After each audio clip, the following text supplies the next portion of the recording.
Hello, hi everyone, welcome hello to the. चलो Delhi. Hello दीदी। दीदी हाय। हम हेलो काफी दीदी। दिनों के बाद मिले एंड आप लोगों का एक बड़ा जो आप लोगों को टेंशन थी क्लैट, वो तो हो ही गया है। लेकिन अभी हमारा अगला गोल बाकी है। चलो दिल्ली बैच, हमें दिल्ली भी जाना है, एलेट का हमें एग्जाम देना है, तो उससे पहले आज हम पढ़ेंगे ज्योग्राफी। ठीक है, तो नेक्स्ट के लिए भी होगा ये। हाँ, yes, this is like for everything. आप इस एक क्लास से आपको बहुत सारी नॉलेज आ जाएगी, तो आप दीदी उससे पढ़ हिस्ट्री के सकते लिए कोई हैं। लाइक दीदी देखो हिस्ट्री के हिस्ट्री के लिए लिए कोई अभी, देखो अभी हिस्ट्री के लिए इवन मैं चैट में भी पढ़ रही थी कि एक क्लास हिस्ट्री की भी ले लो। बट बात ऐसी है कि history is too vast. History मैं एक महीने में भी पूरी नहीं पढ़ा सकती, बिकॉज हिस्ट्री इतनी सारी है, एंशियंट, मिडिवल, मॉडर्न, एंड उसमें इतने सारे बैटल्स हैं, इतनी सारी चीजें हैं। तो हिस्ट्री मतलब मैं एक क्लास में तो नहीं कवर कर पाऊंगी, और हमारे पास टाइम क्रंच भी है, हमारे पास टाइम भी इतना नहीं है। तो इसीलिए मैं वो पढ़ा रही हूँ जो पढ़ाया जा सकता है। इसके पहले मैंने बायो पढ़ाया था, और फिर अब मैं ज्योग्राफी पढ़ा रही हूँ। हिस्ट्री हम अगले, जो हमारा बैच होगा अगले साल का, उसमें आई विल मेक श्योर कि I give it time and मैं हिस्ट्री आप लोगों को अच्छे से पढ़ाऊँ, because history takes a lot of time. दीदी जो अभी मॉडर्न हिस्ट्री है उसके अगर एमसीक्यू प्रैक्टिस कर लेंगे तो हो जाएगा ना। हाँ, फ्यूचर के देखो वीडियोस है। हिस्ट्री का आप प्रैक्टिस करो तो अच्छा है। मतलब क्योंकि देखो पढ़ने बैठोगे आप खुद भी बोर हो जाओगे। So the more you practise the more you will know it, कि क्या क्या सही जा रहा है, क्या गलत जा रहा है। अगर कोई भी चीज आपको मतलब पढ़ने में वो लगे ना कि अरे यार ये पढ़ना बहुत ज्यादा हेडेक लग रहा है, तो उसको आप प्रैक्टिस करो। So that would be good enough for you. दीदी आज तो हिस्ट्री के प्रैक्टिस के लिए सोर्स क्या रखना है? लिए एंशिएंट या फिर मॉडर्न पढ़ना पड़ता है इसमें एलिट में कि कौन सा आता है? मॉडर्न पढ़ो ज्यादातर, लेकिन अच्छा। एंशंट पे भी मतलब ध्यान रखो। ठीक है, चलो अब हम ओके। हिस्ट्री स्टार्ट प्रैक्टिस के करें। लिए सोर्स क्या रखना है? क्या सोर्स? सोर्स के बारे में हिस्ट्री की देखो, प्रैक्टिस के लिए। प्रखर भैया is like a better person to ask, तो उनसे आप पूछ लेना कि कौन कौन से सोर्सेस से आप पढ़ सकते हो। ठीक है, हिस्ट्री। चलो अब हम ज्योग्राफी पे आ जाए। चलो अब हम ज्योग्राफी पढ़ते हैं। यस, भैया के रूम में फिर से कब्जा हो गया। Okay, so Prakhar sir is saying NCERT only, so yes, stick to NCERT. NCERT is really good. ठीक है, ज्यादा इधर उधर भटकना भी नहीं पड़ता है, and it's like a good source. ठीक है, चलो अब हम ज्योग्राफी पढ़ेंगे। आज मैं ज्यादा से ज्यादा टॉपिक्स कवर करने की कोशिश करूंगी। सारे मेन मेन बड़े बड़े टॉपिक्स तो मैं कवर कर ही दूंगी आज। ठीक है, तो चलो लेट्स स्टार्ट। सो सबसे पहले हम ज्योग्राफी में पढ़ेंगे अबाउट द सोलर सिस्टम। ठीक है, तो सोलर सिस्टम सबसे बेसिक, सबसे मेन चीज है ज्योग्राफी में। ठीक है, तो सोलर सिस्टम में हमारे 8 प्लैनेट्स होते हैं। सॉरी, यस, 8 प्लैनेट्स होते हैं, और एक हमारा डॉर्फ प्लैनेट है जिसको हम प्लैनेट नहीं मानते, दैट इज प्लूटो। ओके, तो ऐसे ये दिखते हैं। इनकी सबकी कुछ कुछ खासियत है जो हमारे एमसीक्यू में आ सकती हैं। तो वो छोटी छोटी सी खासियत है, वो आप लोग ध्यान रख लें, छोटे छोटे से नोट्स बना लें। ठीक है, तो सबसे पहला जो हमारा प्लैनेट होता है वो है मर्क्यूरी। ठीक है, तो Mercury is the smallest and the closest planet to the sun. ठीक है, तो मर्क्यूरी सबसे सबसे छोटा और सबसे क्लोज प्लैनेट है सन का। ठीक है, और मोस्ट एक्सट्रीम टेम्परेचर स्विंग्स, मतलब अब देखो, जैसे ये हमारे जितने भी प्लैनेट्स हैं, यहाँ पे हमारा सन है, तो जितना दूर दूर जाते रहोगे उतने ज्यादा इनका टेम्परेचर डाउन होता रहेगा। ठीक है, क्योंकि सन से दूर जा रहे हैं, इतनी सनलाइट नहीं है। ठीक है, ऑर्बिट्स उनके पीछे पीछे हैं, तो इसीलिए जो सबसे आगे होगा, जो सबसे पहले होगा, उसका टेम्परेचर सबसे ज्यादा होगा। मर्क्यूरी का टेम्परेचर सबसे ज्यादा है। ठीक है, इसीलिए मर्क्यूरी पे आज तक कोई भी कंट्री या कोई भी हाँ, कोई भी कंट्री है, कोई भी स्पेस मिशन, मार्स वगैरह, मर्क्यूरी, सॉरी मार्स नहीं, मर्क्यूरी और इन सब पे नहीं कर पाते, because they are too high. उनका टेम्परेचर बहुत ज्यादा हाई है, वहां पर लाइफ हो ही नहीं सकती, और वहां पे कोई पहुंच भी नहीं सकता, बिकॉज वो इतने ज्यादा गर्म है। ठीक है, इसीलिए मर्क्यूरी सबसे छोटा और क्लोजेस्ट प्लैनेट है सन का, इसके सबसे एक्सट्रीम टेम्परेचर स्विंग्स होते हैं, ठीक है। देन सेकंड जो हमारा प्लैनेट आता है वो है वीनस, ठीक है। Venus is the hottest planet in our solar system. Its atmosphere is primarily composed of carbon dioxide. तो ये hottest planet है solar system का। फिर हमारा planet आता है जिसपे हम रहते हैं, अर्थ, ठीक है। तो earth is the only planet known to support life, सिर्फ अर्थ ही है जहां पर लाइफ सपोर्ट हो सकती है out of all the 8 planets, and the presence of liquid water is crucial for life, obviously, ठीक है। तो जहां पे पानी होता है वहीं पे लाइफ हो सकती है, वहीं पे प्लांट्स ग्रो हो सकते हैं, और प्लांट्स ग्रो होंगे तो मतलब लोग होंगे, ऑर्गेनिजम्स होंगे, तो इसीलिए water is very important. Then next जो हमारा फोर्थ प्लैनेट आता है दैट इज मार्स, ठीक है। Mars it's the red planet, तो मार्स से याद रखना वो रेड होता है in colour, and the reddish colour comes from iron oxide in its soil, ठीक है। तो उसके सॉइल में आयरन ऑक्साइड की मात्रा होती है, इसीलिए उसको उसका कलर रेड है और उसको रेड प्लैनेट बोला जाता है, ठीक है। Mars once had flowing water and there's evidence of past water activity, ठीक है। तो और मार्स के लिए इंडिया का एक मिशन भी था, मंगलयान मिशन, इसको हम आगे पढ़ेंगे, ठीक है। तो ये हमारे 4 प्लैनेट्स हो गए, बाकी के 4। देन फिफ्थ जो हमारा प्लैनेट आता है दैट इज जुपिटर, ठीक है। Jupiter is the largest planet in our solar system. तो कौन सा प्लैनेट जो सबसे बड़ा है हमारे सोलर सिस्टम में, दैट इज जुपिटर, ठीक है। जुपिटर यानी सबसे बड़ा, okay. So and it has a great red spot, a giant storm that has been raging for centuries. तो जुपिटर में एक ग्रेट रेड स्पॉट भी है, ठीक है। तो ये भी जुपिटर की खासियत है। फिर उसके बाद आता है सैटर्न, सबकी फोटोज आप देख सकते हो, देखो यहाँ पे हमारा मर्क्यूरी था, ये छोटा सा है, फिर हमारा वीनस आया, फिर अर्थ, फिर मार्स। मार्स को हमने बोला था रेड प्लैनेट, है ना। फिर उसके बाद हमारा जुपिटर आया था, जुपिटर सबसे बड़ा था, ठीक है, तो ये बिगेस्ट था। फिर सैटर्न जो है ना, वो सैटर्न सबसे अलग दिखता है हमारे उसमें जितने भी प्लैनेट्स हैं, बिकॉज इट्स उसके रिंग्स हैं ऐसे, ठीक है। तो Saturn is known for its sunning rings made of ice and rock particles. तो ये जो rings होती हैं इसकी, ये ice और rock particles से बनी है, ठीक है। And it has many moons including Titan which has a thick atmosphere. तो Saturn के कई moons भी हैं, और Titan एक उसका moon का नाम है जिसका थिक एटमॉस्फेयर है, ठीक है। तो अगर ऐसा क्वेश्चन आए कि टाइटन किसका मून है, तो वो है सैटर्न का, okay. So this is some information which you should remember, okay. तो ये हमारा 6th प्लैनेट था। अब हमारा 7th प्लैनेट है यूरेनस, ठीक है। तो Uranus is an ice giant tilted on its side, blue green colour due to methane in its atmosphere, ठीक है। तो अब देखो, अब यहाँ पे यूरेनस हमारा आइस है, ठीक है। देखो जैसे मैंने बताया था कि जो जितना दूर जाते जाओगे उतना उनका टेम्परेचर ठंडा होता जाएगा, ठीक है। तो यहाँ पे यूरेनस कितना दूर हो गया हमारे सन से, ठीक है। तो इसीलिए उसका टेम्परेचर बहुत ज्यादा ठंडा हो गया, और उसको कहा गया it's an ice giant tilted on its side, ठीक है। तो और इसका जो ब्लू ग्रीन कलर है, इसका कलर जैसा कि आप देख सकते हो यहाँ पे ब्लू ग्रीन कलर है, और वो ब्लू ग्रीन कलर इसका कैसे आता है, because it has methane in its atmosphere. तो ये भी इस टाइप के छोटे छोटे क्वेश्चंस आपके बन सकते हैं, छोटी छोटी स्पेशलिटी जो हर प्लैनेट की है वो आपको थोड़ा सा पता होना चाहिए, ठीक है। तो ये आप ध्यान में रखना कि यूरेनस का जो ब्लू ग्रीन कलर है वो मीथेन से आता है।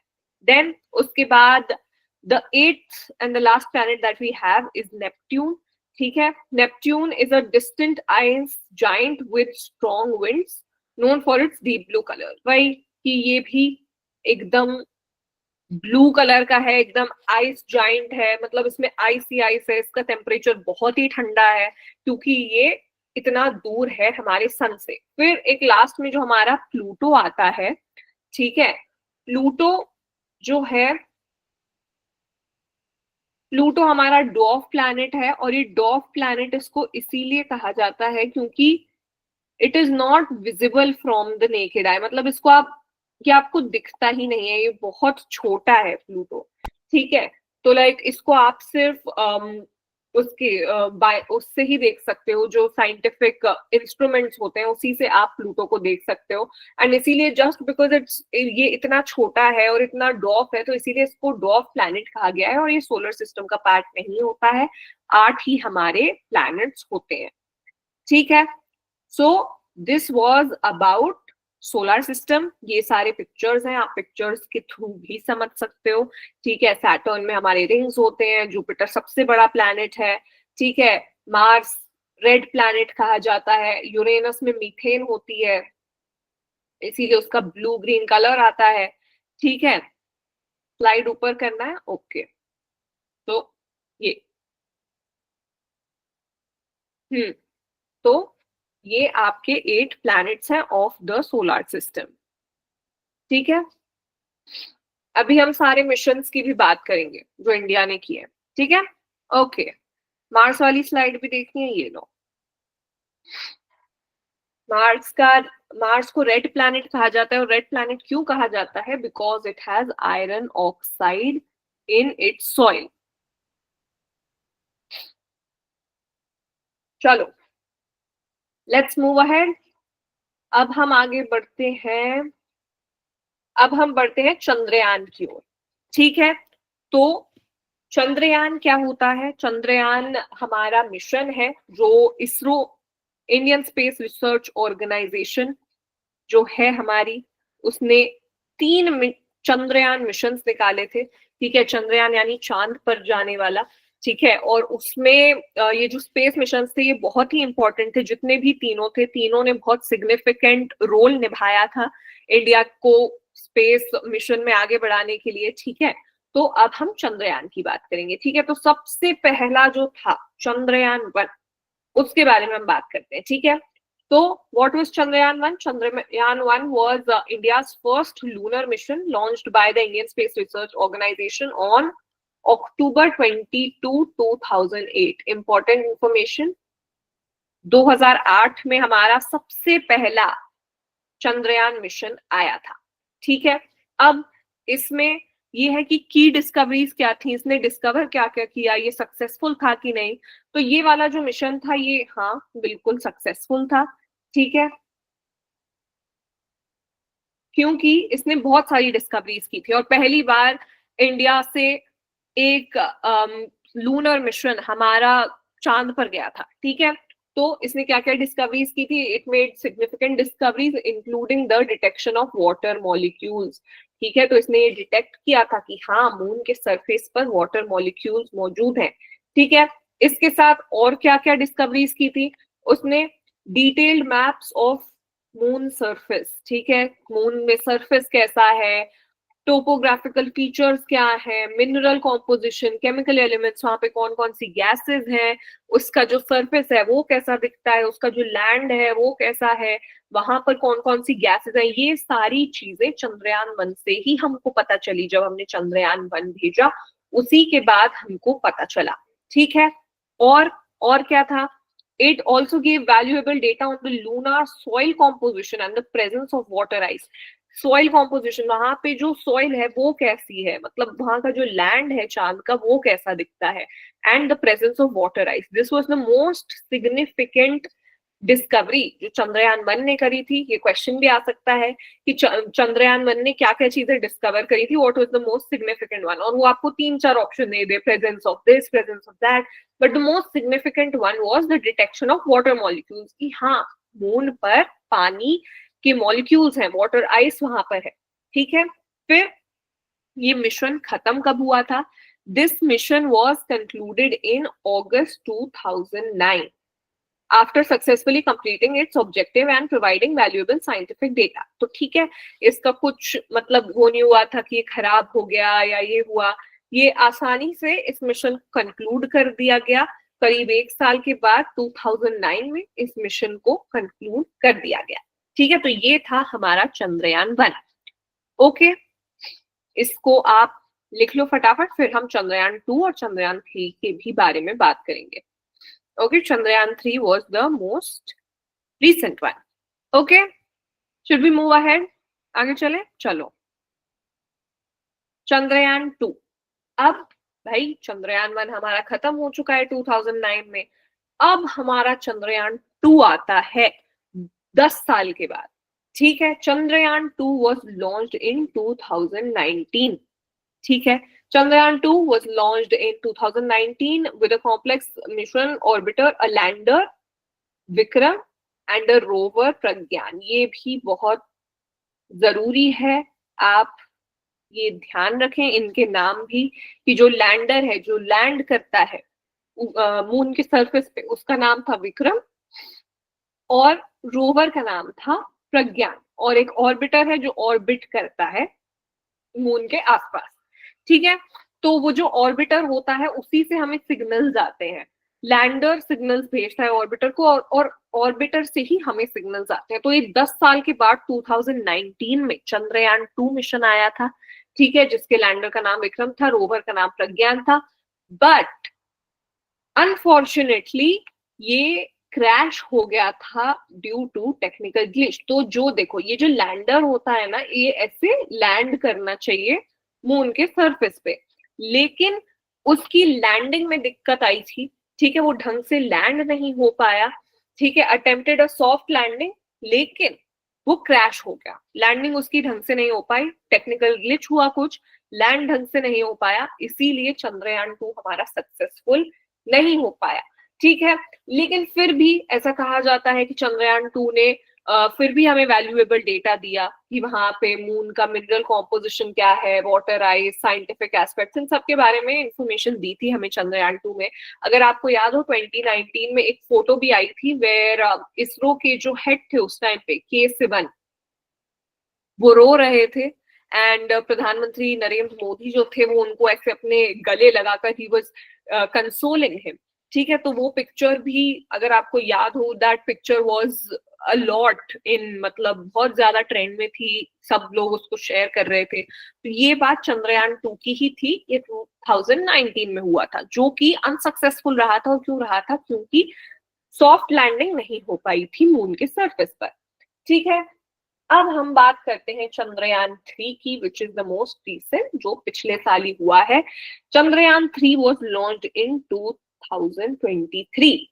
ठीक है, अब हमारा, क्योंकि इसके पहले वाला मिशन अनसक्सेसफुल था, तो अब हमें चंद्रयान 3 करना था। ठीक है, तो this mission successfully achieved a soft landing on moon south pole, making India the 4th country to do so. ठीक है, तो इसकी इंपॉर्टेंट बात क्या थी कि इसने मून के साउथ पोल में लैंडिंग करी थी। ठीक है, और इंडिया ऐसी चौथी कंट्री बन जाती है जिसने मून के साउथ पोल पर लैंडिंग करी थी। ठीक है, एंड तो जो इसका रोवर था प्रज्ञान, इसका रोवर वही था अपना चंद्रयान 2 वाला। ठीक है, तो उसका नाम भी सेम है, इसका नाम भी सेम है। The rover Pragyan successfully deployed and conducted experiments on the lunar surface. ठीक है, तो वो आसानी से वहां पर लैंड हो गया, Chandrayaan 3। This mission was successful and yes, this was Chandrayaan 3। ठीक है, तो हमारा चंद्रयान 1 था जिसने आइस डिटेक्ट करी थी, वाटर आइस डिटेक्ट करी थी, वाटर मॉलिक्यूल्स डिटेक्ट किए थे। ठीक है, एंड चंद्रयान 2 जो था वो हमारा अनसक्सेसफुल रहा था क्योंकि उसकी लैंडिंग ढंग से नहीं हो पाई थी। एंड फिर हमारा चंद्रयान 3 था जो साउथ पोल पर जिसने लैंडिंग करी थी। Okay, it was 4th for soft landing. Okay, it was 4th for soft landing and 1st for landing on the south pole. All right, okay, ठीक है, आगे बढ़े। अब हम मंगलयान की बात करते हैं। ठीक है, ओके, तो हमने चंद्रयान की बात कर ली, इसरो के जो मिशन थे जो मून पर गए थे। अब हम बात कर लेते हैं मंगलयान की जो मार्स पर गए थे। ठीक है, so here is मंगलयान। तो the Mangalyaan officially known as the Mars orbiter mission, MOM कहा जाता है इसको। ठीक है, was India's first interplanetary mission। जो फर्स्ट इंटरप्लैनेटरी मिशन की जब बात हो, इंटरप्लैनेटरी यानी प्लैनेट टू प्लैनेट, अर्थ से अपना मार्स पे गया था। ठीक है, तो it was the first interplanetary mission जो हमारा चंद्रयान था, that was the first lunar mission. Okay, now launch by the Indian space research organisation. ये कब हुआ था? नवंबर 5, 2013 को इसको लॉन्च किया गया था. और मार्स की ऑर्बिट में ये करीब 1 साल के बाद सितंबर 24, 2014 में पहुंचा था. ठीक है, तो लॉन्च इसको इस दिन किया गया था and it entered the Mars orbit on सितंबर 24, 2014. अब इसकी क्या की डिस्कवरीज थी? ये मिशन भी हमारा काफी सक्सेसफुल रहा था. ठीक है, so the Mangalyaan captured high resolution images of the Martian surface. तो इसने वहां से हाई रेजोल्यूशन इमेजेस खींच के भेजी थी कि वहां का सरफेस कैसा है, वहां पे जियोलॉजिकल फीचर्स क्या क्या हैं, कौन कौन से मिनरल्स हैं. तो ये इंपॉर्टेंट डिस्कवरी थी. And one of the key objective was to search for methane gas in the Martian atmosphere. ठीक है, तो एक और जो इंपॉर्टेंट चीज थी कि मार्स में मीथेन गैस है या नहीं. ठीक है, as it could be a potential indicator of biological activity. तो एक और मतलब ये एक ऑब्जेक्टिव लेके गए थे कि हमें ये देखना है कि क्या मार्स के सरफेस पे मीथेन गैस होगी या नहीं. लेकिन the mission did not detect methane. मतलब मिशन को मीथेन गैस नहीं मिली थी. उसको वहां पे ये उनने सोचा था कि अगर मीथेन गैस मिलेगी तो मतलब यहाँ पर बायोलॉजिकल एक्टिविटी हो सकती है, यहाँ पे ऐसा हो सकता है कि लाइफ हो, यहाँ पे लोग रह सके. लेकिन मीथेन गैस नहीं डिटेक्ट की गई थी. So this was about Mangalyaan, जिसको मॉम कहा जाता है, मार्स ऑर्बिटर मिशन. ठीक है, मंगलयान 2 की भी चर्चा चल रही थी कि मंगलयान 2 को लॉन्च किया जाएगा. और ऐसा कहा जा रहा था कि 2024 के लेटर एंड में इसको लॉन्च किया जाएगा, लाइक लास्ट के महीनों में. लेकिन हमारा दिसंबर अब शुरू हो ही चुका है एंड अभी तक लॉन्च नहीं हुआ है. तो ये है कि बट हाँ, कभी ना कभी मंगलयान 2 भी बहुत जल्द आएगा. सो अभी तक तो हमारा मंगलयान एक ही है, विच वाज दिस, जो कि मार्स गए थे. ठीक है, मार्स 4th प्लैनेट था. ओके, चलो, should we move ahead now? अब आगे बढ़े. चलो, अब हम बात करेंगे कॉन्टिनेंट्स ऑफ द वर्ल्ड. ठीक है, तो वर्ल्ड में कौन कौन से कॉन्टिनेंट्स हैं, क्या क्या है, उसके बारे में हम बात करेंगे. ओके, सो सबसे पहला कॉन्टिनेंट आता है एशिया, जिसमें हम खुद रहते हैं. ठीक है, so this is the first continent. ये आपका वर्ल्ड का मैप है पूरा. और ये जो इतना बड़ा हिस्सा यहाँ पे दिख रहा है with red, this is Asia. तो एशिया लार्जेस्ट और मोस्ट पॉपुलस कॉन्टिनेंट है.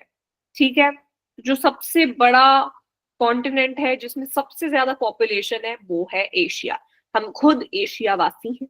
ठीक है, एंड इसकी खासियत क्या है? It contains the highest mountain which is mount Everest. तो माउंट एवरेस्ट भी हमारा इसी में आता है, एशिया में आता है. And the lowest point on earth the Dead सी.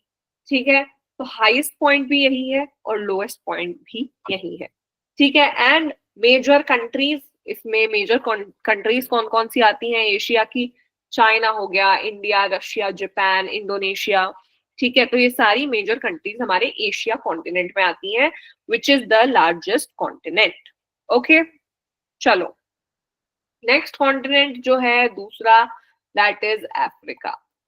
ये हमारा यहाँ पर आता है and it is the second largest continent, known for its diverse wildlife including the iconic African savanna, rich in natural resources but faces challenges like poverty and conflict. तो मतलब Africa भी जो हमारा कॉन्टिनेंट है वो भी अच्छा कॉन्टिनेंट है, सेकंड लार्जेस्ट कॉन्टिनेंट है. लेकिन यहाँ पर बहुत डाइवर्स वाइल्ड लाइफ है, यहाँ पर बहुत सारी चीजें, नेचुरल रिसोर्सेज हैं. लेकिन यहाँ पर पॉवर्टी बहुत देखने को मिलती है. इसकी मेजर कंट्रीज हैं Egypt, Nigeria, south Africa, Ethiopia. ठीक है, तो ये सब हमारी अफ्रीका में आती है. ठीक है, Russia should be in Asia. ठीक है, अब हम बात करते हैं जो हमारा तीसरा कॉन्टिनेंट है, दैट इज नॉर्थ अमेरिका. ठीक है, north America composed of north America, central America and the Caribbean islands. तो ये पूरा हमारा नॉर्थ अमेरिका हो जाता है। ठीक है, यहाँ पे डाइवर्स लैंडस्केप है, रॉकी माउंटेन्स है, अमेजोन रेन फॉरेस्ट है, तो काफी डाइवर्सिटी यहाँ पर देखने को मिलती है। यहाँ की मेजर कंट्रीज कौन कौन सी हैं? US, Canada, Mexico, Brazil. ठीक है, तो ये सारी हमारी नॉर्थ अमेरिकन कंट्रीज हैं। जो बोलते हैं वेस्ट की कंट्रीज जो है, जो बोला जाता है कि when the west sneezes rest of the world catches the cold, तो ये हमारा जो वेस्ट है, यूनाइटेड स्टेट्स जो सबसे बड़ा है, ठीक है, जो सबसे बड़ी सुपर पावर है, वो हमारी नॉर्थ अमेरिका में आती है। Okay, then South America. Okay, यहाँ पे ब्राजील गलती से है, ब्राजील साउथ अमेरिका में आएगा। Okay, so now south America हमारा ये वाला है। South America is known for Amazon rainforest and it's the world's largest rainforest. तो Amazon rainforest है साउथ अमेरिका में, ठीक है, and it is home to Andes Mountain, which is one of the longest mountain ranges, और इसकी major countries हैं Peru, Colombia, Argentina, Brazil. तो ये सारी हमारी साउथ अमेरिकन कंट्रीज हैं। फिर हमारा पांचवा जो कॉन्टिनेंट है जिस पर लाइफ नहीं है, एकदम ठंडा है, that is Antarctica, coldest and the driest continent, covered in ice and snow, home to unique wildlife including penguins and seals। यहाँ पर यही रहती हैं बिकॉज ये हमारे नीचे साउथ पोल में है, और नॉर्थ पोल और साउथ पोल में बहुत ठंडी होती है, और एंटार्क्टिका सबसे ठंडी जगह है, तो वहां पर कोई रहता नहीं है। Okay, then comes Europe. ठीक है, तो Europe known for its rich history, art and culture. ठीक है, तो यूरोप सब लोगों की ख्वाहिश रहती है कि वो यूरोप जाएं। ठीक है, so this is the sixth continent. ठीक है, और वहां पे बहुत सारा आपका literature, art, culture, it has a very rich history. Okay, so diverse landscape from the Alps to the Scandinavian shores, and major countries है इसकी Germany, France, United Kingdom, Italy, Russia. Russia partly in Asia, yes, आधा Asia में आधा Europe में, आप इसको मान सकते हो। तो मेजर कंट्रीज हमारी यूरोप की ये है। ओके, देन सेवेंथ कॉन्टिनेंट है हमारा ऑस्ट्रेलिया, जिसको सुन के बहुत दर्द होता है क्रिकेट फैंस को। ठीक है, तो सेवेंथ कॉन्टिनेंट हमारा ऑस्ट्रेलिया है। Australia is the smallest continent but the largest island. देखो, जैसा कि आप देख सकते हो, ऑस्ट्रेलिया हर तरफ से पानी से घिरा हुआ है, तो ये लार्जेस्ट आइलैंड है लेकिन स्मॉलेस्ट कॉन्टिनेंट है। Unique wildlife, kangaroos, koalas, platypuses. ठीक है, तो ये सब आपको ऑस्ट्रेलिया में मिलती है। Okay, so these were all the 7 continents of the world। यहाँ पे हमारा अफ्रीका है, यहाँ पे एशिया है, यहाँ पे ऑस्ट्रेलिया है, नीचे Antarctica, this is south America, this is north America, and this is Europe. Okay, is that clear? आगे बढ़े, चलो अब हम बात करेंगे ओशंस ऑफ द वर्ल्ड। अब हमने वर्ल्ड मैप पे ये तो समझ लिया कि भाई, अच्छा नॉर्थ अमेरिका की स्लाइड देखनी है। ओके, तो देखो अभी हमने ये तो समझ लिया, ये तो हमें समझ में आ गया कि भाई ठीक है, जो हमारा वर्ल्ड मैप पे जो हमारे जितना भी लैंड एरिया है वो क्या क्या है, वो कहाँ पे है। अब हम देखेंगे कि भाई ओशंस कौन कौन से हैं। ठीक है, ओशंस कहाँ कहाँ आते हैं, ये साउथ अमेरिका। ओके, चलो,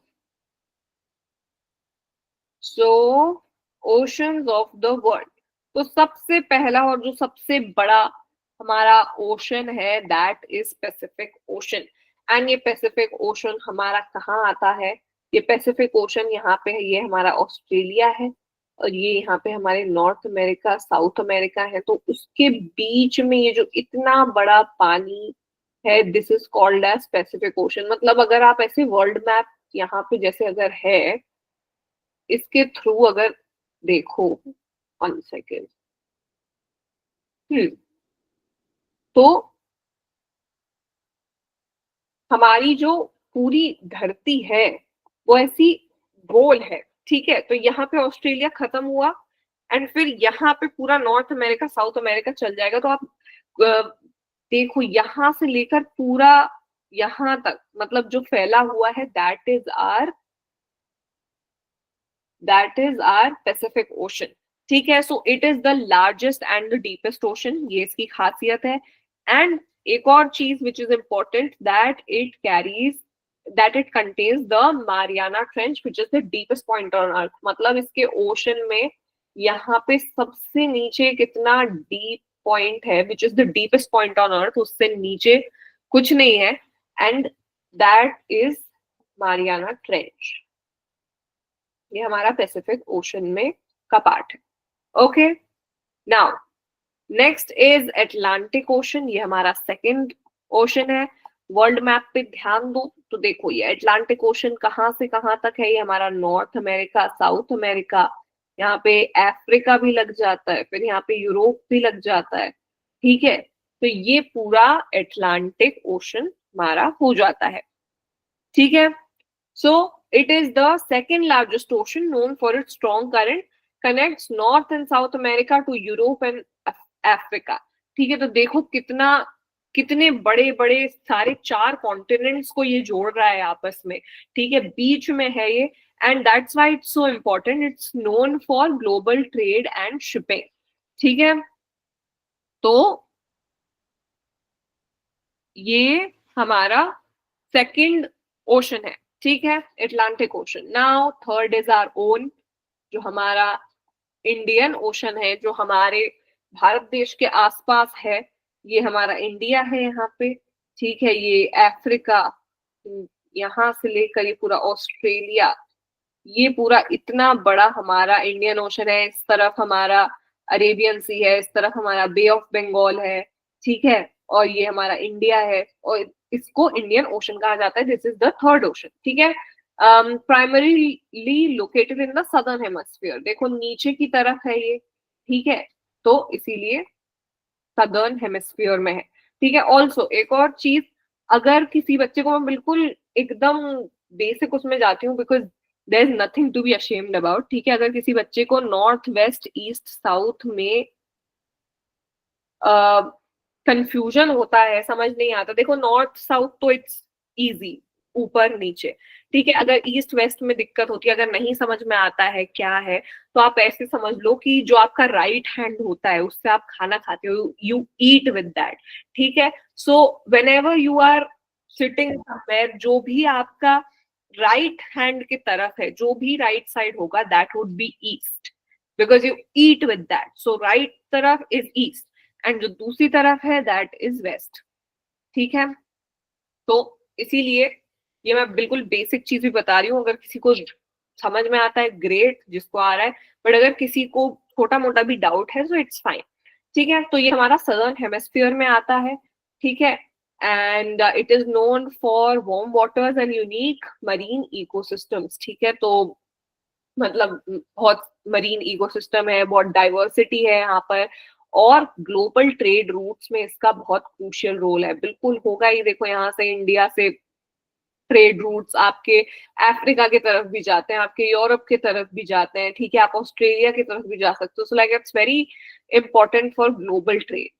then next is southern ocean. तो हमारा सदर्न ओशन, जैसा कि नाम से ही समझ में आ रहा है, सदर्न यानी साउथ में होगा, नीचे होगा।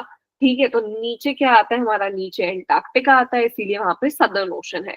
तो it surrounds Antarctica, it is the coldest ocean, known for its strong currents and icebergs। ठीक है, तो यहाँ पे सिर्फ आइसबर्ग्स हैं, मतलब सबसे ठंडा ओशन है, and it plays a significant role in regulating earth's climate. तो अर्थ का क्लाइमेट भी रेगुलेट करने में बहुत इंपॉर्टेंट रोल प्ले करता है, क्योंकि नॉर्थ साउथ पोल से ही क्लाइमेट वगैरह सब रेगुलेट होता है। देन आर्कटिक ओशन, तो ये हमारा नीचे की तरफ था, अब ऊपर की तरफ जो आता है, ठीक है, that is our Arctic ocean.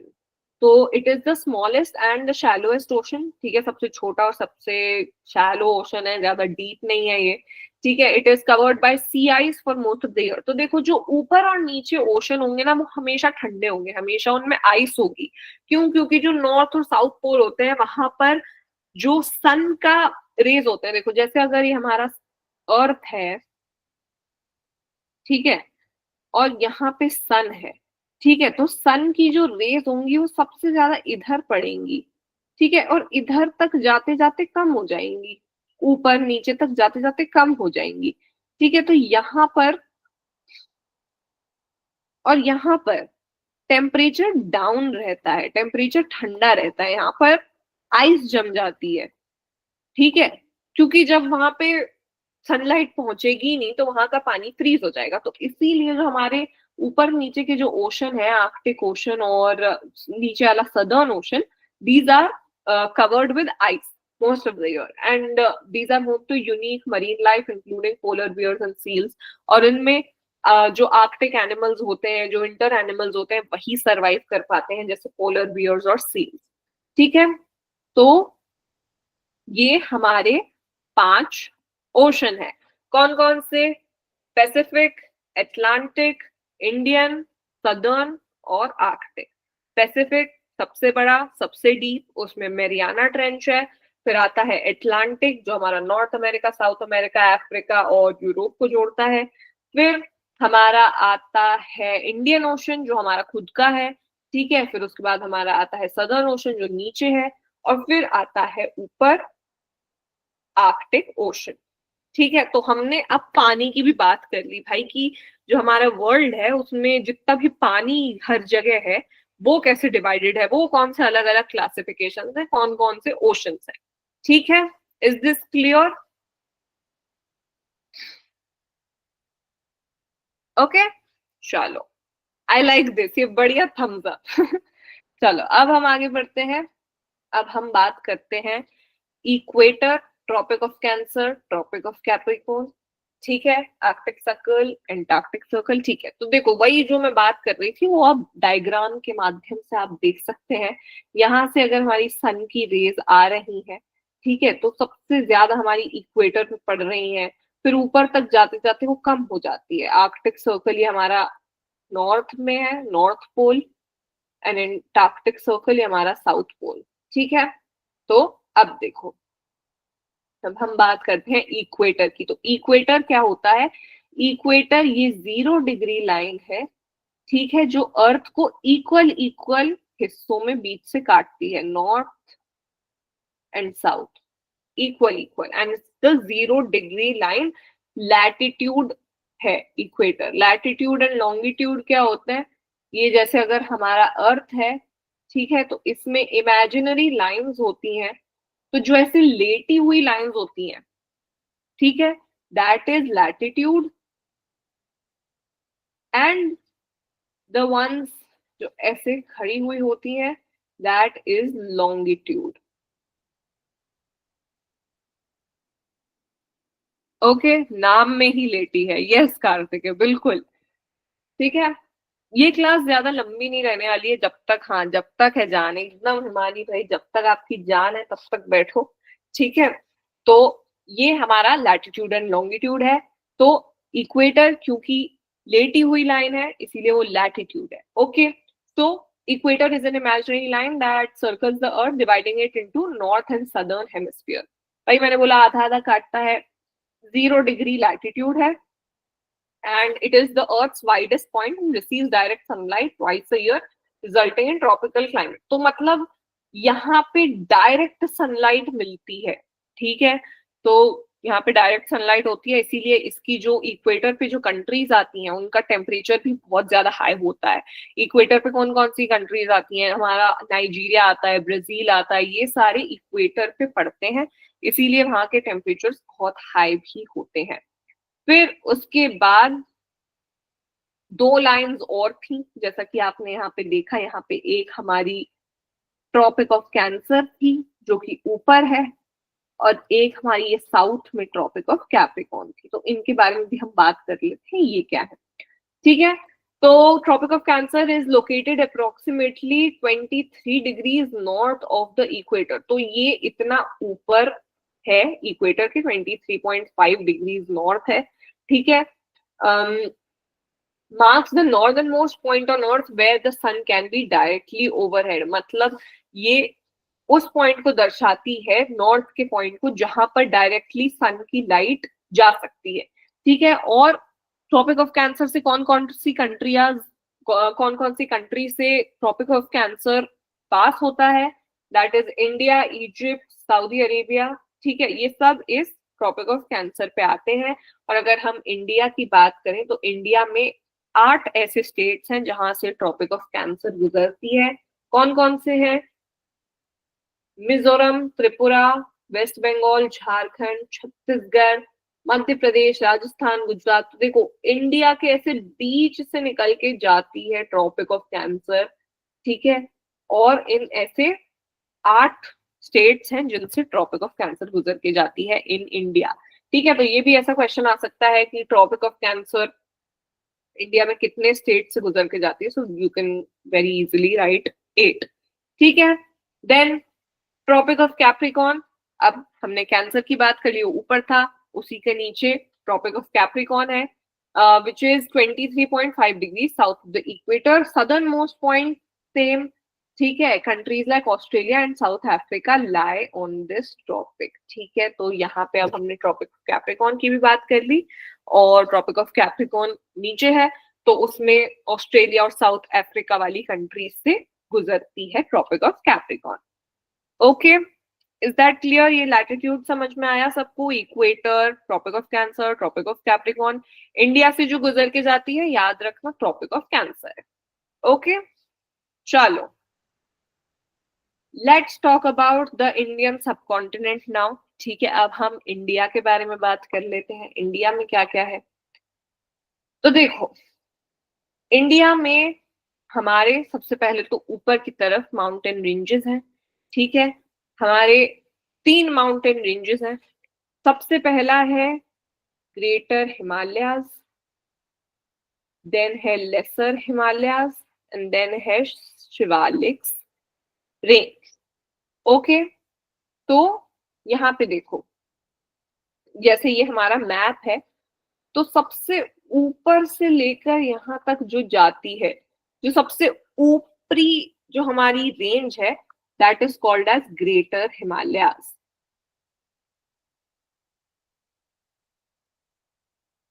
And इसको क्या बुलाते हैं? इसको बुलाते हैं हिमाद्री। ग्रेटर हिमालयाज का नाम है हिमाद्री। देन उसके नीचे से जो एक और रेंज जाती है वो क्या हो जाती है?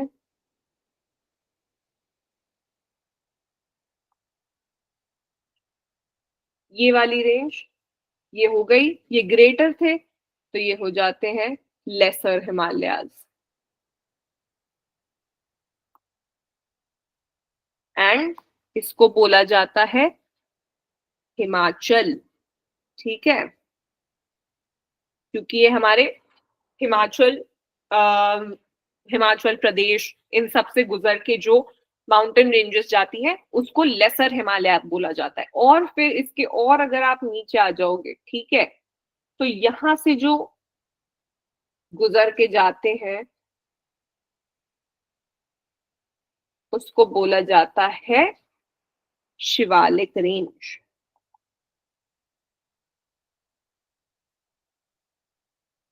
जिसको आउटर हिमालयाज भी बोला जाता है।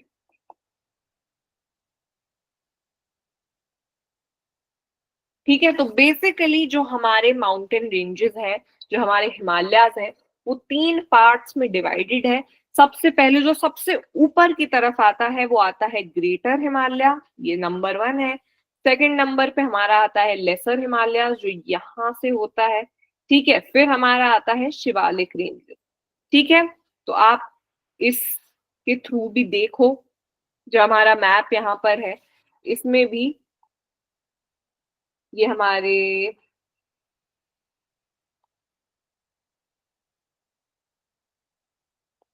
हमारा यहाँ से ग्रेटर हिमालयाज चालू है, ठीक है। फिर ये हमारा यहाँ से लेसर हिमालयाज और ये शिवालिक रेंजेस, ठीक है। तो ये ऐसे 1 2 3 करके है, ठीक है। तो ऐसे हमारे 3 रेंजेस हैं, ये आप याद रखना। अब हम देखते हैं, एक एक के बारे में पढ़ते हैं, ठीक है। तो सबसे पहला जो आता है दैट इज ग्रेटर हिमालयाज, जिसको हिमाद्री बोला जाता है। ठीक है, तो क्योंकि ये सबसे ऊपर है, इस ये सबसे ठंडे भी होते हैं ये सारे, जैसा कि आप पिक्चर से देख सकते हो, ये ऐसे जो माउंटेन्स दिखते हैं ये आपके ग्रेटर हिमालयाज का पार्ट होते हैं, ये हिमाद्री रेंज में आते हैं, ठीक है, बिकॉज ये हमेशा आइस कवर्ड होते हैं, ठीक है। The highest ranges with peaks exceeding 8000 metres, तो ये सबसे हाईएस्ट रेंज है, सबसे ऊपर आती है, एंड इसी में हमारा माउंट एवरेस्ट भी आता है, contains the world's highest peak Mount Everest. Okay, important information. और भी कौन कौन सी पीक्स हैं इसमें, कंचनजंगा भी इसी में आती है, लोटसे भी इसी में आती है, मकालू भी इसी में आती है, तो ये सारी जो पीक्स हैं ये भी हमारे ग्रेटर हिमालयाज में ही आती हैं, और इनका कैरेक्टराइजेशन क्या है कि they are permanent snow covers and glaciers, तो इसमें ग्लेशियर्स, स्नो कवर्स होते हैं, जो लोग माउंटेन क्लाइंबिंग करते हैं, जो माउंट एवरेस्ट चढ़ने जाते हैं, वो सब ये ग्रेटर हिमालयाज की रेंजेस पर ही चढ़ने जाते हैं, कंचनजंगा चढ़ने जाते हैं, माउंट एवरेस्ट जाते हैं, ठीक है, तो ये सब ग्रेटर हिमालयाज हिमाद्री का पार्ट है। Okay, is this clear? Okay, अब जो सेकंड हमारा आता है वो है lesser Himalayas, that is Himachal, ठीक है, हिमाद्री की बात हो गई, हिमाद्री जो सबसे बड़ा है, ग्रेटर है, ठीक है, अब उससे छोटा लेसर, ठीक है, तो लेसर हिमाचल, हिमाचल में क्या है, located between the greater Himalayas and the outer Himalayas, ठीक है, इसकी रेंजेस में कौन कौन सी जगह आती हैं, पीर पांजाल, धौलाधार, महाभारत, ये सब इसमें आते हैं, देखो यहाँ पे मैप में था,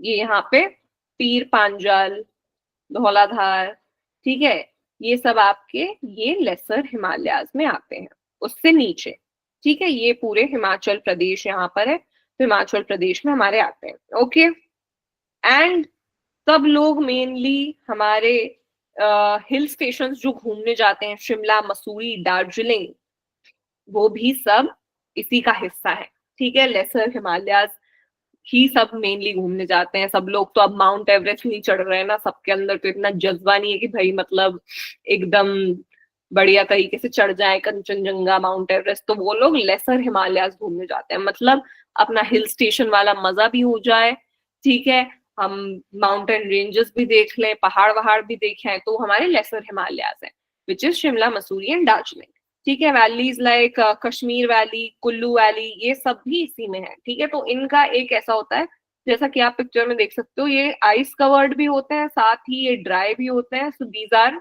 लेसर हिमालयाज।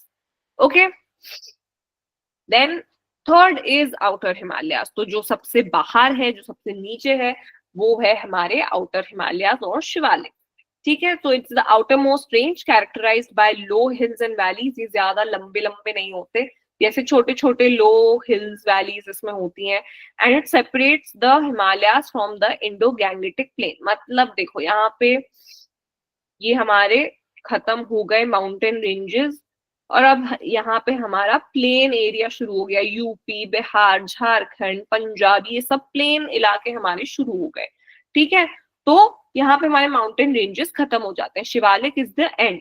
ओके, तो and this is very important because this is important for agriculture and forestry. अब देखो जो हमारे ग्रेटर हिमालयाज है उसमें पूरे में आइस है, वो आइस कवर्ड है, तो ऑब्वियसली वहां पर एग्रीकल्चर वगैरह तो नहीं हो सकता, उसमें आप क्या ही उगाओगे, पूरे में बर्फ बर्फ है, वहां पे लाइफ ही इतनी मुश्किल होती है, ठीक है, तो जो हमारे आउटर हिमालयाज हैं, जो कि छोटे छोटे स्नो कवर्ड हिल, नहीं, जो छोटे छोटे हिल्स हैं, वैलीज हैं, ये ऐसे ग्रीन ग्रीन होते हैं, तो यहाँ पे एग्रीकल्चर होता है, फॉरेस्ट्री खूब सारी होती है, तो शिवालिक रेंजेस में फॉरेस्ट और एग्रीकल्चर ये सब होता है, क्योंकि ये आउटर हिमालयाज है।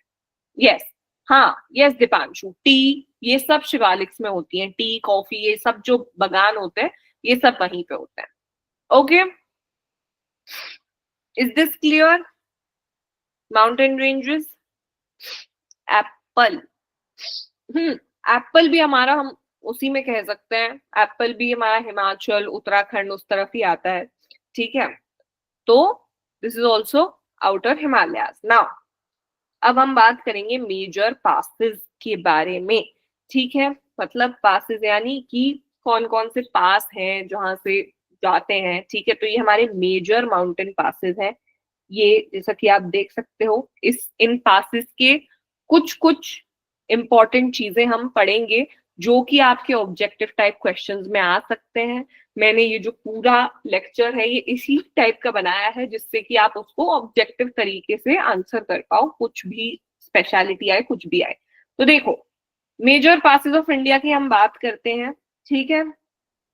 तो एक हमारा जोगीला पास है, जोजीला, जो कि ये है, 1 सेकेंड,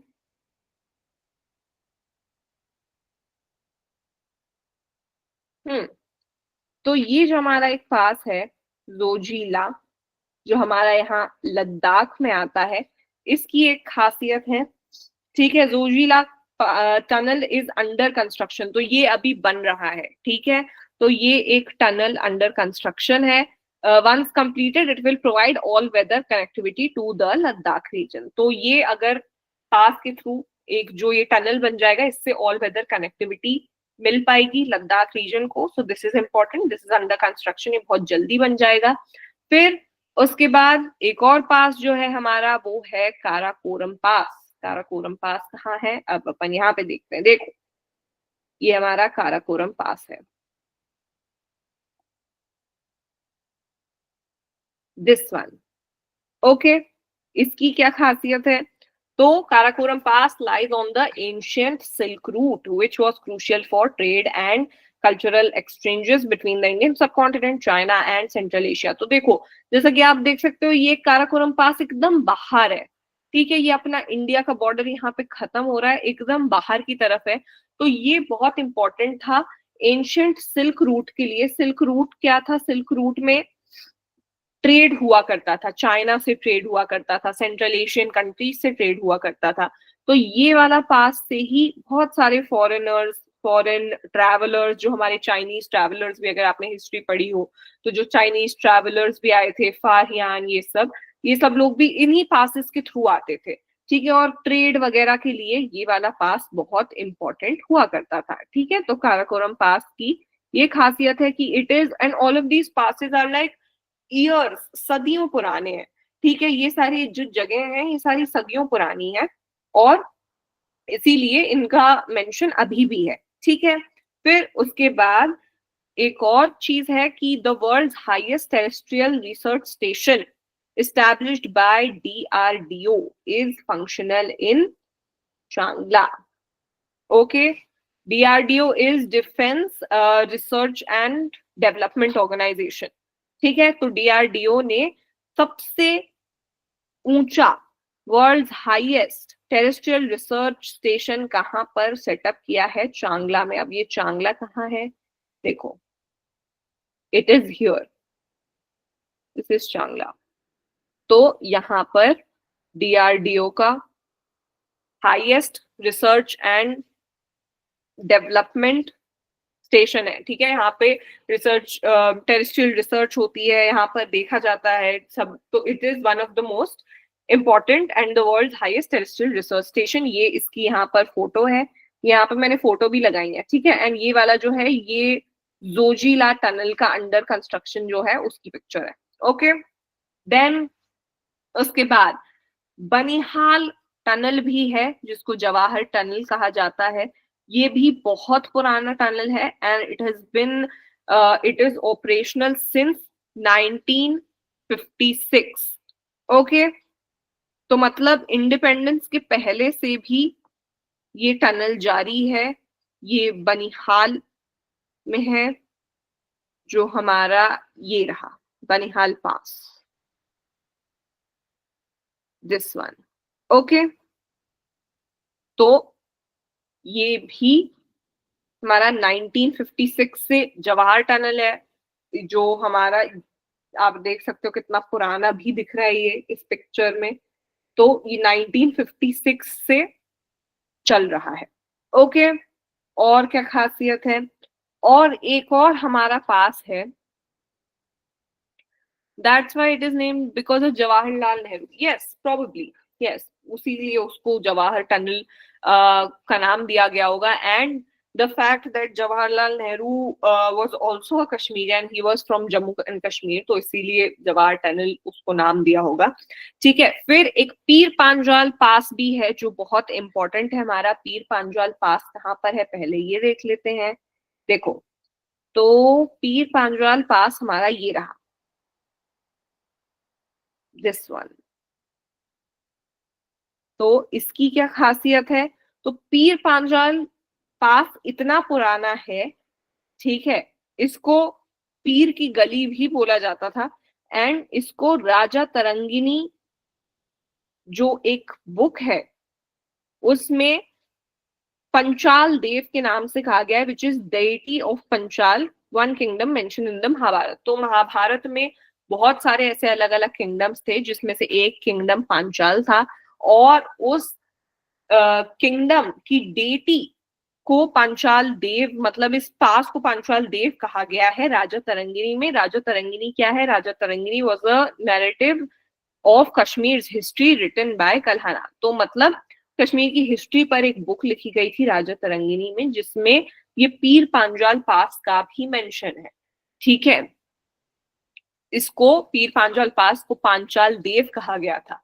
ठीक है, तो सोचो ये जो पासेस हैं हमारे, जो हम आज देखते हैं, जो हमारे मैप पर हैं, वो कितने पुराने हैं. ठीक है. देन उसके बाद हमारा आता है अटल टनल, जो कि रोहतांग पास पर है. रोहतांग पास बहुत फेमस है, बहुत सारे लोग जा चुके हैं, देखते हैं. ठीक है, तो ये हमारा रोहतांग पास है. इसमें क्या है? Let's see, it's here. तो रोहतांग पास में हाल ही में खुला है, मतलब ज्यादा टाइम नहीं हुआ है अटल टनल को. तो अटल टनल बनाया गया है, Rohtang Tunnel. It is built under Rohtang Pass. ठीक है. एंड सबसे ज्यादा खासियत क्या है कि it is the longest highway tunnel above 10,000 feet in the world. तो it is the longest highway tunnel. ठीक है, और इसकी 9.02 किलोमीटर लंबा है ये अटल टनल, जैसा कि आप देख सकते हो यहाँ पर, ये फोटो भी है. तो अगर कोई क्वेश्चन आए कि अटल टनल कौन से पास पर है और 4-5 नाम दे दें, 4 ऑप्शंस में अलग अलग नाम दे दे, पीर पांजाल पास, ये पास, वो पास, तो आपको ध्यान रखना है कि it is Rohtang Pass. Okay. Then बात आती है अगले पास की, which is Lipulekh Pass. Lipulekh Pass कहाँ पर है? ये हमारा यहाँ पर है नीचे. अब देखो यहाँ पे आ जाओ.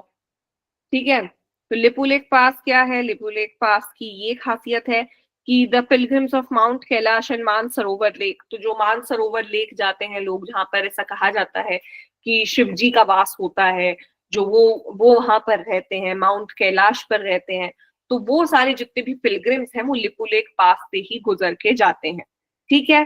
देन एक और पास है हमारा Niti Pass, and it was sealed after the 1962 Indo Sino war, India Sino war. ठीक है, तो हमारा नीति पास भी है, ये हमारा नीति पास है. तो इन ही बॉर्डर्स पर हमारा 1962 का इंडो चाइना वॉर हुआ था. ठीक है, इसके बाद से नीति पास को सील कर दिया गया है. Okay. Then this is the last slide, बस इसको देख लो. ये सारी इंफॉर्मेशन भले ही अभी बोरिंग लग रही हो, लेकिन ये इंपॉर्टेंट इंफॉर्मेशन है, क्योंकि ये सीधे सीधे आपके किसी भी ऑब्जेक्टिव में आ सकती है, किसी भी सीधे सीधे पूछ सकते हैं, तो इसीलिए इसको सुन लो. ठीक है. फिर एक और पास जो है हमारा नाथुला पॉइंट जो है, नाथुला पॉइंट हमारा कहाँ पे आता है? नाथुला पॉइंट आता है हमारा यहाँ सिक्किम में. ये हमारा नाथुला पॉइंट है. तो नाथुला पॉइंट क्यों स्पेशल है? Because it is border personal meeting points for the security of China and India. तो देखो, चाइना और इंडिया ने ऐसे 5 पॉइंट बनाकर रखे हैं पूरे इंडिया के बॉर्डर पर, जहां पे इंडिया और चाइना की जो सेना के जो अधिकारी होंगे वो मिल सकते हैं. ठीक है, वहां पर आ सकते हैं वो, और वहां पर मिल सकते हैं. ठीक है, तो उन 5 पॉइंट्स में से एक पॉइंट हमारा ये नाथुला है, जो कि सिक्किम में है. Okay. For the security forces of China and India, जैसे कि आप देख सकते हो, ये चाइना के हैं, ये इंडिया के हैं, और ये आपस में मिल सकते हैं, बॉर्डर पर्सनल मीटिंग पॉइंट्स है ये, ठीक है।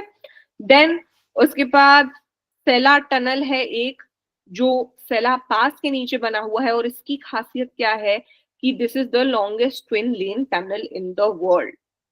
तो ये ट्विन लेन टनल है, दोनों तरफ से आ जा सकते हो, and it is the longest maintain tunnel at the in the world, ठीक है। तो ये सेला टनल है, ये कहाँ पर है, यहाँ पर, ये हमारा सेला पास है इधर पे, ठीक है। तो यहाँ पर हमारा सेला टनल है। देन हल्दी घाटी दर्रा, ओके, तो हल्दी घाटी हमारा नीचे आ जाएगा, हल्दी घाटी हमारा यहाँ पे राजस्थान में है, and this is also very special because Haldi Ghati is known for the Battle of Haldi Ghati in 1576, which took place between Maharana Pratap of Mewar and Man Singh I of Amer। तो मतलब जो बैटल ऑफ हल्दी घाटी जो बहुत ज्यादा famous है, ठीक है, वो हमारी ये जो हल्दी घाटी पास है, जो कि आप यहाँ पे देख सकते हो, उसके बीच में हुआ था बैटल ऑफ हल्दी घाटी। इतना पुराना 1576 की ये बात है। तो ये जितने भी हमारे जो पासेस होते हैं, इनका बहुत ही ज्यादा हिस्टोरिकल सिग्निफिकेंस भी होता है, बहुत सालों से ये होते हैं, ठीक है। और इतने सालों से, जैसा कि अभी हमने बात की कि हमारा जो काराकोरम पास था, उसमें सिल्क रूट था क्योंकि ये सबसे ऊपर था। यहाँ पे हमारा इंडो साइनो वॉर हुआ था, ठीक है। फिर यहाँ पे ये बैटल ऑफ हल्दी घाटी के लिए है। तो ये सारे पासेस बहुत ज्यादा इंपॉर्टेंट हो जाते हैं, और ये इनके बारे में स्पेशल फीचर्स थे, ओके। तो ये आया समझ में, ये वाली चीजें आप नोट कर लीजिएगा, स्क्रीनशॉट ले लीजिएगा, because this can come as questions, okay. Okay, last slide, ठीक है। तो ये समझ में आया, वॉज इट क्लियर? सबसे बढ़िया थम्स अप मुझे यशवीर और शशांक के दोनों आसपास दिखते हैं, और दोनों इतने बढ़िया तरीके से ऐसे थम्स अप करते हैं, क्या बात है। Smack, let's go. कोई दिक्कत तो नहीं? एक सेकंड में जरा,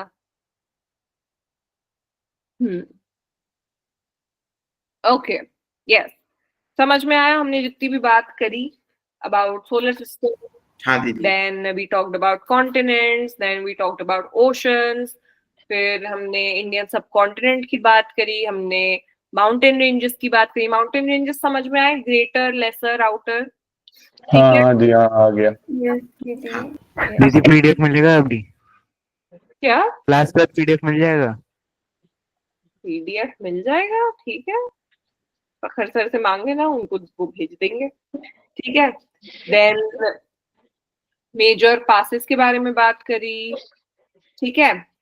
सो यस, फिर हमने equator, tropic of Cancer, tropic of Capricorn की भी बात करी, ओके। ये जो पहले पढ़ाया हुआ था ना, वो पेपर्स में, मतलब पुराने पेपर्स मैंने देखे तो उसमें थे, जो जो आपने पहले पढ़ाया हुआ है सारा। अच्छा, आया था वो, मतलब पहले के हाँ। पेपर देखा वो? पहले के पेपर्स में है, कुछ कुछ टॉपिक्स हैं। नाइस। तो मैंने आप लोगों को ज्योग्राफी भी एक बार कवर करा दिया, बिकॉज देखो ये जो एलेट स्लैट ये सारे क्वेश्चन, ये जो सारे एग्जाम्स होते हैं, इसमें डाइवर्सिटी ऑफ क्वेश्चंस आते हैं। आपको पता नहीं है, कहीं हिस्ट्री से उठ के आ जाए, कहीं बायो से आ जाए, कोई कहीं ज्योग्राफी से आ जाए। तो थोड़ी थोड़ी जानकारी, थोड़ी थोड़ी डाइवर्सिटी में जानकारी सब चीजों के बारे में होनी चाहिए, so that we aren't completely unaware about anything. बात पूछनी थी, मेरे पास मतलब एक स्टैटिक बुक पड़ी हुई है, like it is for every exam, तो उससे मतलब पूरा जीके कवर हो जाता है, लाइक हिस्ट्री, ज्योग्राफी, तो उससे भी कर लूं क्या? बिकॉज बट टाइम भी लगेगा, ये भी है। मैं यही कह रही हूँ निक्षिता कि देखो हमारे पास बहुत सारी बुक्स हैं, बहुत सारी अच्छी बुक्स भी आती हैं, लेकिन इस टाइम पे we need to be smart, ठीक है। तो हम कुछ भी पढ़े, मैं ये नहीं कह रही हूँ कि आप वो पढ़ो मत, ठीक है, बट आई वुड से कि आप सारी चीजों को एक बार देख लो, but don't get in depth of anything, ठीक है। कि मतलब जैसे अगर हिस्ट्री, क्योंकि अगर हम पढ़ने लग गए तो भाई 4 दिन में तो हिस्ट्री का एच भी खत्म नहीं होना, ठीक है। मतलब हिस्ट्री इज टू वास्ट, ठीक है। तो सारी चीजें बस एक बार देख लो ऊपर ऊपर से क्या क्या है, जैसे हिस्ट्री है तो अच्छा ठीक है, एंशियंट में क्या क्या चीजें आती हैं, मिडीवल में क्या क्या हुआ था, just like even if you look at like the headings of everything, तो आपको कहीं ना कहीं थोड़ा थोड़ा आइडिया हो जाएगा सब चीजों के बारे में, ठीक है। And if it's taking too much time, अगर वो बहुत ज्यादा टाइम कंज्यूमिंग है तो रहने दो, सीधे सीधे भाई पास्ट ईयर क्वेश्चंस प्रैक्टिस करो, और मतलब जितना ज्यादा आप प्रैक्टिस करोगे that would be better for you, आपकी हैबिट बनेगी, आप जब एग्जाम कर रहे होगे तो यू वोंट गेट लाइक आप एकदम से कॉन्शियस नहीं होगे, आपको डर नहीं लगेगा, तो प्रैक्टिस कर लो, प्रैक्टिस पेपर्स कर लो, ठीक है। जो भी मेन टॉपिक है उसका स्टैटिक जीके कर लो, वो ज्यादा सही रहेगा। हाँ या हाँ, फिर पूरा वो करना। नहीं नहीं देखो पूरे का तो टाइम ही नहीं है हमारे पास, ठीक है। इसमें इंडस वैली सिविलाइजेशन है, लाइक 100 years हो गए उसको, तो उसका पूरा एक पढ़ लो। या फिर बुद्धिज्म के बारे में, जैसे अभी वो हुआ था समिट। देखो निकिता, दिक्कत ये होती है ना कि अगर हम पढ़ने बैठ जाए ना, अगर तुम जैसे इंडस वैली सिविलाइजेशन ही पढ़ने बैठ जाओ तो एकदम से बहुत ज्यादा कॉन्शियस फील करोगे भाई, एक ही चीज पढ़ने लगोगे, फिर आपका दिमाग खराब हो जाएगा कि अरे इस एक में ही 1000 चीजें हैं, फिर इसके बाद ये ही नहीं खत्म हुआ, फिर इसके बाद ये है वो है, तो इसीलिए don't stress your self too much, क्योंकि इसमें आप क्या करोगे, आप खुद के लिए ही दिक्कतें बढ़ाओगे, तो इसीलिए कई बार डिल्यूजनल रहना भी अच्छा है, ठीक है भाई, नहीं आता नहीं आता जाने दो, ठीक है। तो लाइक ज्यादा डेप्थ में मत जाओ, बिकॉज हमें सिर्फ एक हिस्ट्री तो करना ही नहीं है, सिर्फ एक हिस्ट्री तो आता ही नहीं है, there are a lot of things जो हमारे एग्जाम में आती है, करंट अफेयर्स का पोर्शन आता है, स्टैटिक का भी आता है, तो स्टैटिक में भी हिस्ट्री के अलावा भी और चीजें आती हैं, ठीक है, और भी सब्जेक्ट्स हैं हमारे, यस। तो इसीलिए ज्यादा मत स्ट्रेस आउट करो, ये सारी चीजें हम तब करते हैं जब हमारे पास बहुत ज्यादा टाइम है, जब हमारे पास टाइम क्रंच है, तो ज्यादा से ज्यादा मैं तो ये कहूंगी पास्ट ईयर क्वेश्चन पेपर देखो, उससे आपको समझ में भी आ जाता है कि कौन से टॉपिक से ज्यादा क्वेश्चन आते हैं, अच्छा किधर से कैसे पूछ सकते हैं ये लोग, ठीक है। बीच में जीके ज्यादा टफ आती है या कैसे, मतलब मॉडरेट जीके, या जैसे कभी कभार ऐसी टफ दे दी कि कुछ भी मतलब उठा के दे दिया, तो उसमें मतलब कैसा होता है, इजी टाइप या मतलब बहुत टफ? देखो it depends every year, AILET तो थोड़ा सा कॉम्प्लिकेटेड होता ही है देन लाइक नॉर्मल क्लैट, ठीक है, और थोड़ा सा अपना कैसा भी आ जाए तो जीके से कितना नंबर एक्सपेक्ट कर सकते हैं, कि जैसे यहाँ से तो इतना तो निकाल लेंगे अगर ठीक ठाक पढ़ा है तो जीके में? हम्म, कितना नंबर एक्सपेक्ट कर सकते हैं ये तो प्रखर सर से ही पूछना, वो थोड़ा ज्यादा बेटर बता पाएंगे आपको, ये कितने नंबर आ सकते हैं, क्या रैंक आ सकती है, कितना निकाल सकते हो, प्रखर भैया is the best person for that, ठीक है, तो उनसे ये दीदी सारे डाउट। 2026 वाले पूरा हिस्ट्री एक बार कवर कर लें, लाइक अगर है टाइम तो। हाँ हाँ बिल्कुल, और भाई अब अगले साल के बैचेस में तो मैं खुद ही पढ़ाऊंगी, ठीक है, मैं खुद ही like I myself I am like, मैं ह्यूमैनिटी स्टूडेंट हूँ, तो भाई हिस्ट्री, पॉलिटिकल साइंस, इको, इन सब चीजों का तो टेंशन छोड़ ही दो, that would be covered by me, and ऐसा पढ़ाऊंगी कि you won't have to worry about it, वो आपको आ जाएगा समझ में, ठीक है, so I can take guarantee of that. तो जैसे मैं उन लोगों को ये एडवाइस दे रही हूँ जिनके अब 4 दिन बचे हैं, 5 दिन बचे हैं एलिट में, तो भाई आप लोग नहीं कर पाओगे हिस्ट्री, और अगर आप बैठोगे करने के लिए तो आप खुद को स्ट्रेस आउट करोगे, बेफालतू का टेंशन है, आपके पास वक्त है, टाइम है, धीरे धीरे पढ़ो अच्छे से, सारी चीजें एंजॉय कर करके, वो तो बढ़िया है, ठीक है। Yes you are lucky Kartik है।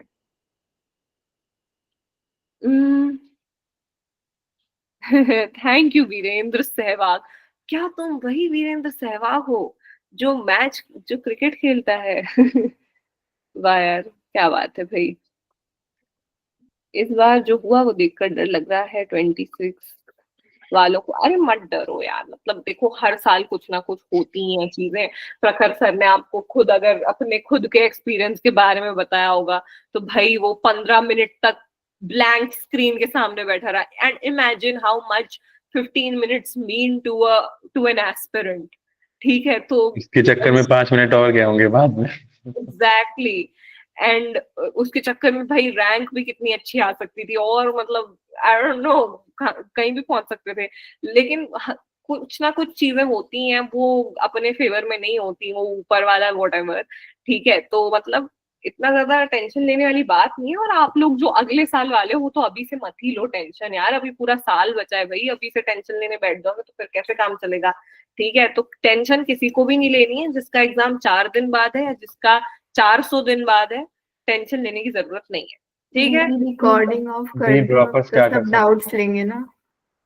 ओ अच्छा, रिकॉर्डिंग बंद करनी थी, डैम मैं तो हाँ, भूल ही- वरना फिर भैया को एडिट करना पड़ेगा। हाँ सही बात है, यस ओके। अब हम रिकॉर्डिंग बंद कर रहे हैं, डी स्टॉप। ड्रॉपर्स क्या कर सकते हैं अभी के लिए?